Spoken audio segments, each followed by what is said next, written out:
In today's video, we're going to discuss some differences between high school math and higher level math.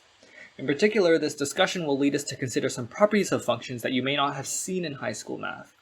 And to give you a bit of an idea why we need to make this distinction, let me just go ahead and compare some things between high school math and some higher level math. In high school math, you do a lot of functions that take in real number inputs and real number outputs. The issue is that we will often take functions that take some value in an arbitrary set x and will output another value in an arbitrary set y. And the proper way to say this is that our functions will go from x to y. You're also probably familiar with a constant form y equals f of x or g of x or whatever to denote your functions. But in general, when we're only considering functions from x to y, we are not going to have this general form, and we're going to have different notations based on context. Finally, one thing that you're very familiar with in high school math is graphing functions in the two-dimensional plane, R2. But in higher level math, depending on context, we may or may not be able to graph.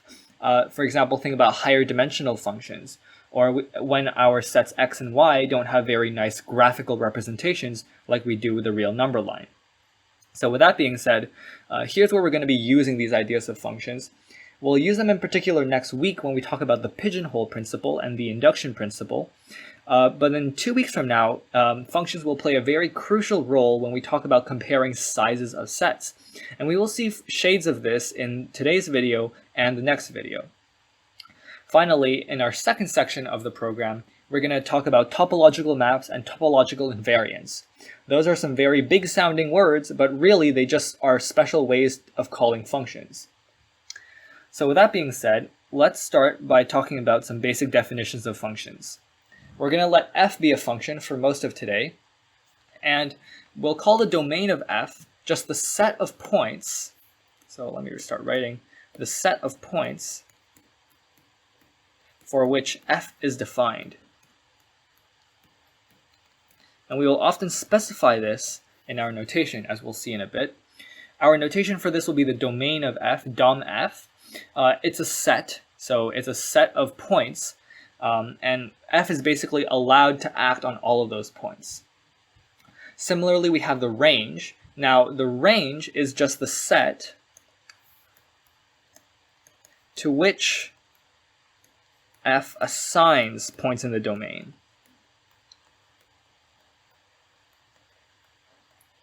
Okay? And one thing to note here is that the range may not consist of all of these points, or it may not only consist of these points. So in other words, there may be some things in the range that are a little bit extra. So may not consist of all these values. And I'll draw a picture later, just to highlight all these definitions and what they intuitively and graphically mean. So typically, we will use some notation that is not often used in high school, and the reason why is because this is the type of notation that you encounter more often in higher level math. The notation y equals f of x that you're introduced to in high school is good for the context of high school math, but it fails miserably when we're talking about arbitrary sets. So we will call our functions by their letter name, which means that when I want to refer to the function f, I will literally just write f, or f, or I will say f. But when I write f of x, this is going to be something inside the range, right? And what this means is that we want to take the value in the range that f assigns to x. Okay, so this does not mean the name of our function.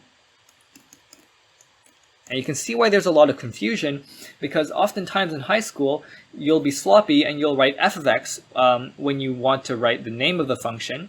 For example, you say, let f of x be the function blah, blah, blah, right?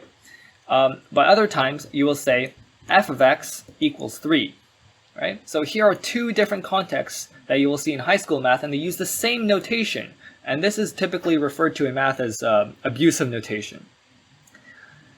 And when we introduce a function, we will actually specify the domain and range along with it. So just to give you a sort of anatomy of our notation here, this here represents my function's name. Okay, f. And we will have its domain set written here. and this is its range set. When I want to talk about specific values or a way of describing what f does to values in the domain, we can use this notation. So this little x, I want you to think of as an element in x, and this little y is an element in big Y. So little x is an element in x, and it gets assigned to, that's what this symbol means, an element in y. Okay? And it gets assigned this value by our function f. All right. So if we look at what f does to all the x in the big X, we will get a collection of elements in the range y. And this is often what high schools will call the range, but that is not correct terminology. Instead, we will call the image of f the set, so it is precisely the set of all these elements. And in particular, the image is a subset of the range. Okay? So we will actually notate this in a specific way. I'll write this here, image of f. And in set notation, you can write it as the set of all points in big Y, the range, such that y is equal to f of x for some x in big X. And remember, I just want to remind you that when I write this, again, it does not mean the name of my function. It means the value in big Y that I get when I apply f to the little x, right, which is a point in big X. Okay. And just a triple warning here, high school math will frequently say range when they mean image instead. And although this is wrong, you just have to look at more advanced books in math to see this. You don't want to correct them. It's just not going to help you. And I would rather that you just learn the proper way here and then correct your mistakes after than try and challenge your teacher every time they say range when they really mean image. So to start off, we will look at some examples. Here's one that's a little familiar. So what we're doing is we're taking a function that looks like the square root function. And notice that its domain is all positive real numbers, or sorry, non-negative real numbers. So what I mean by r plus is actually the set of all real numbers such that r is greater than or equal to 0. Okay? And I didn't want to put an r here because remember the domain is by definition the set of points on which f is defined. But the square root function is not defined when your real number is negative, so I can't have that as my domain. Now our range set, I decided today, will be the real numbers, right? But that doesn't mean that our function has to take on all the real numbers. As you can see from this picture, the function assigns to all these positive real numbers a bunch of other positive real numbers, right? You just have to look at those vertical lines and where they connect, where they connect to the y-axis. Okay? Now, what does our notation tell us? Well, as I said, this thing over here is our domain, and this is our range. The range is not the image. The image of f is the set of points in the range to which f assigned values in the domain. So here, you can check that every single point on the positive real line was assigned a point from something in the domain. So we will actually write it as the set of y such that y is greater than or equal to 0. And notice that this is exactly the same thing as this thing, so we can also write r plus. Another example from sets that you may be a little less familiar with are these two functions. So the first one's quite simple. All it does is it sends a natural number. Remember, a natural number is anything greater than or equal to 0. So it takes that natural number and it sends it to itself. But I've specified here that the range is the integers. And the integers includes all whole numbers, even the negative ones. Right? So it's kind of easy to see that, of course, this is the domain, this is the range, but the image is actually the exact same thing as what you had with the domain, because all this function does is it sends something to itself. So the image, you could write it as the set of numbers, but this time considered as integers, such that n is greater than or equal to 0.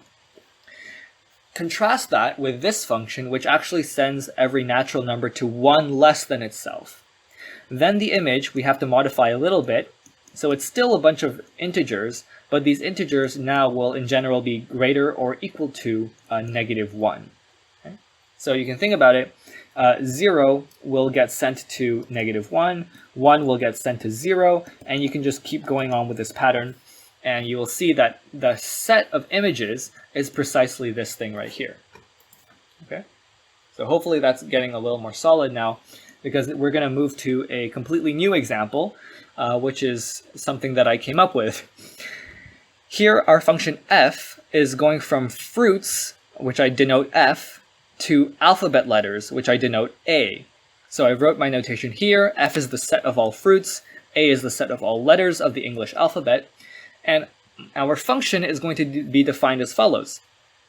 I want my function to send a fruit to the first letter in its English name.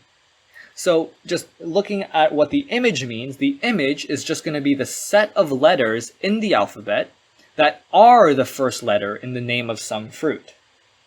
So now the big question, if you're curious like me, is the image of f equal to a? In other words, is there for every letter in the English alphabet a fruit that starts with that letter?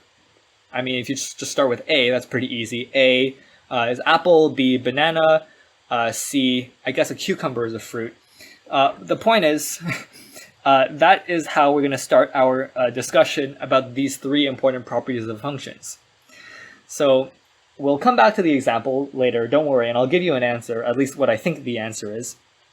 But in our general setup, we're again going to let f be a function from x to y. We will say that f is an injection or injective, we'll also say one-to-one, if f of x equals, I'll call this f of x1 equals f of x2, implies that x1 equals x2. Now this may be a load of gibberish to you because it's just written as a pure formula, but this actually has a very intuitive meaning, and I'll write that down here. So what I want you to think of actually is the function f assigns every point in the domain, which in this case I wrote as x, a unique value in y. Okay? So in other words, once a value in y has sort of been taken up by the function will never return to that point. Okay? And we'll go back and see some more examples of this later. So the next property that we need to discuss is something called surjectivity. Okay? And surjectivity is exactly what we wanted in that last example. We say that a function is surjective if the image is equal to y. And finally, we say that it's bijective if it is both injective and surjective. And now you may be very confused because why would we want to care about these properties? Why have I come up with these definitions? And the reason why is because this last one, bijectivity, is going to be extremely important for all the things that we're going to be doing in set theory. Intuitively, a bijection or a bijective function is a perfect pairing between x and y. In particular, you may already begin to think that if we have a bijective function, we will be able to sort of compare elements in x and y in terms of number, and if we do get a bijection, then we're done. Then we know that x has the exact same number of elements as y. And I noted here that we will call f an injection or a surjection and a bijection. These terms here, you should probably note down. but I'll give you a couple of examples now. We'll actually revisit the examples we did earlier in order to be able to acquaint ourselves with these terms a little bit better. So our first example, remember, was the square root function, and I'll just write it in the typical high school fashion right now.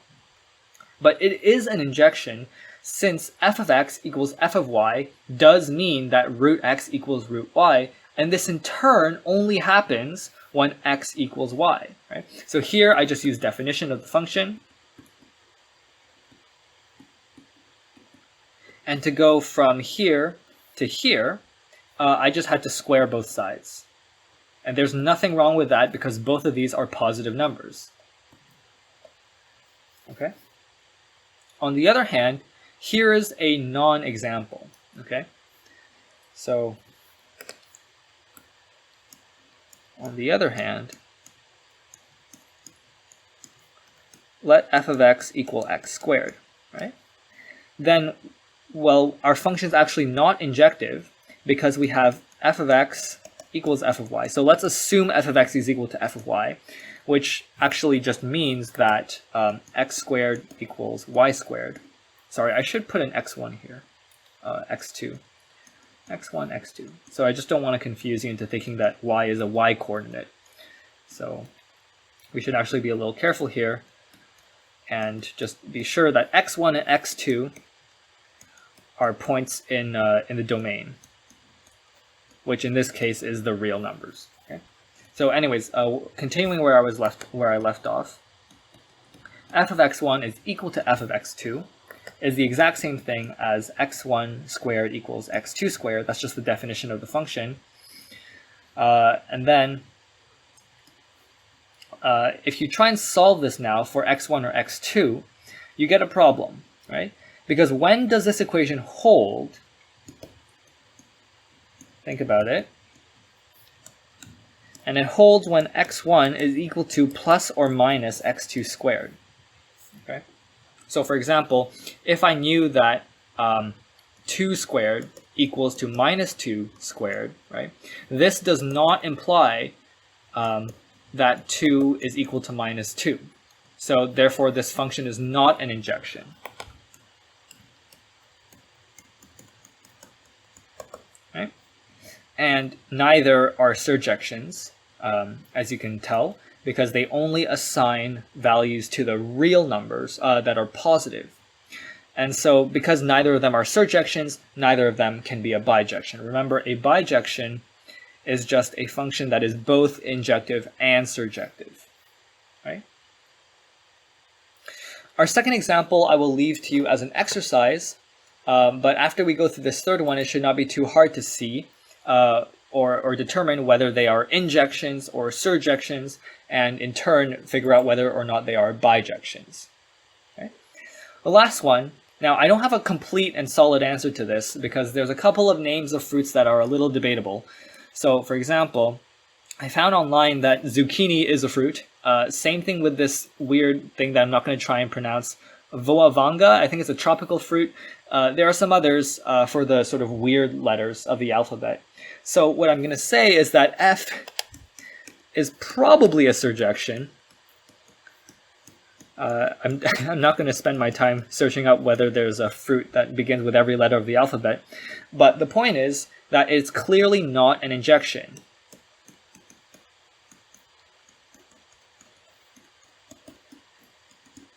And why is that? The reason is because I can think of two fruits that start with the same letter, but they are not the same fruit. So in other words, just because f of, let's call it fruit 1, is equal to f of fruit 2, does not mean that the fruits are the same. Okay? So our function is clearly just a surjection, I guess, and we don't know, and it's definitely not an injection, so it could not be a bijection. So f is not a bijection. Okay? And that's all I wanted to do for this video. In the next one, we will do some proofs of some simple facts concerning these properties of injectivity, surjectivity, and bijectivity. We will also do some more complicated examples and combine them with set theory concepts.